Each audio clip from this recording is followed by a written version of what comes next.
He's got power. John Riel Casimero, a three-division world champion. But what separates Casemiro is that he has significant wins in different countries. Si John Riel Casimero ay isang malakas na mandirigma, may taglay na lakas at bilis sa pakikipaglaban sa ibabaw ng boxing ring. Tinaguri ang Cuadro alas angas ng Pinas, dahil sa taglay nitong angas.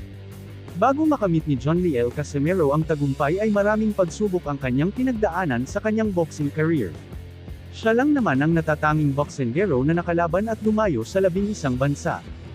Ito ay ang mga sumusunod: Nicaragua, Mexico, South Africa, Argentina, Panama, Thailand, China, United Kingdom, United States USA, South Korea, at bansang Japan. Dala-dala niya ang bandila ng bansang Pilipinas, Proud Pinoy ika nga.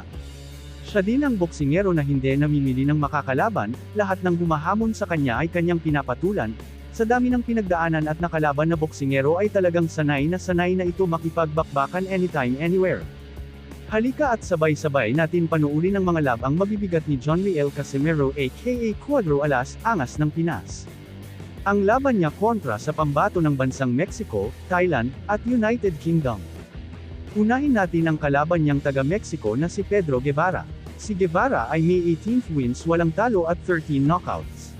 Unang tagpo ay ginimbal agad ni Cuadro alas John Riel Casimero ang kanyang kalaban. Ahí va el filipino a tratar de lograr la victoria rápido por la vía del knockout. Tiene que intentar con los golpes Acaba en su narración Eduardo Camarena, ese uppercut entró Sunod niyang laban kontra naman sa pambato ng Thailand na si Amnat Ruenrueng. Si Amnat Ruenrueng ay nanalo kontra Casimero noong una silang naglaban. Kaya ngayon kinasa muli ang kanilang labanan, sa pagkakataong ito ay makakapaghiganti or matalo na niya itong pambato ng Thailand na si Amnat Ruenrueng.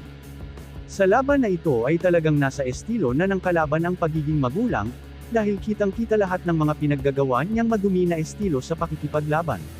Wagi sa labang ito ang ating kababayan na si John Riel Casimero aka Cuadro alas ng Pinas.